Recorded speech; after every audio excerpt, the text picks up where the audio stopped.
বন্ধুরা, আজ আমি তোমাদের এক অনুপ্রেরণামূলক ইসলামী গল্প শোনাব। গল্পটা হলো বাগদাদের এক সৎ ব্যবসায়ীর জীবন থেকে নেওয়া।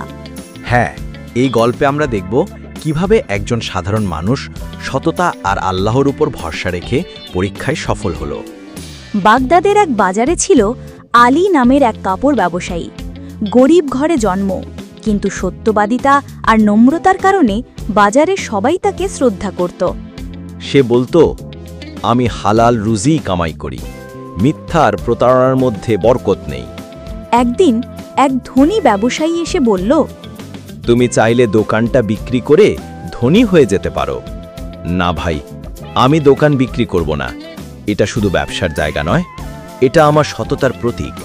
আমি হালাল রুজিই চাই। কিছুদিন পর এক বিদেশি ক্রেতা কাপড় কিনতে এলো।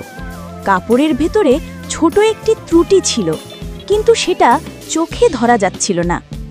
ভাই, কাপড় ভালো, তবে এর মধ্যে একটি ছোট ত্রুটি আছে, তাই দাম কমিয়ে দিচ্ছি।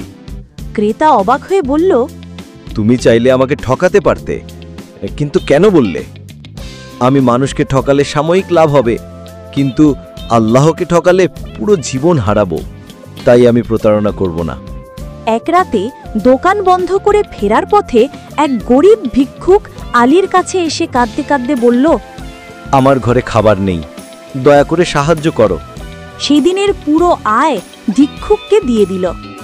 বাড়িতে গিয়ে যখন স্ত্রীকে জানালো, স্ত্রী কেঁদে বলল, আমরা কাল কি খাবো? আল্লাহই রিজিক দাতা। আমি কারোর ক্ষুধা মেটালে আল্লাহ আমাদের ক্ষুধা মেটাবেন। বন্ধুরা, এই গল্প থেকে আমরা কি শিখলাম? সততা আল্লাহর কাছে সবচেয়ে প্রিয় গুণ। হালাল রুজি কম হলেও এতে বরকত আছে। যে আল্লাহর ওপর ভরসা করে তাকে আল্লাহ অপ্রত্যাশিত পথ থেকে রিজিক দেন।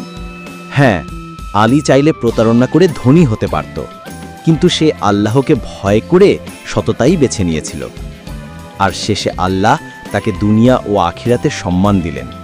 হে আল্লাহ, আমাদের সবাইকে সত বানাও, আমাদের রিজিকে বরকত দাও, আর আমাদের হৃদয়কে তোমার ভয়ে পূর্ণ করো। আমিন।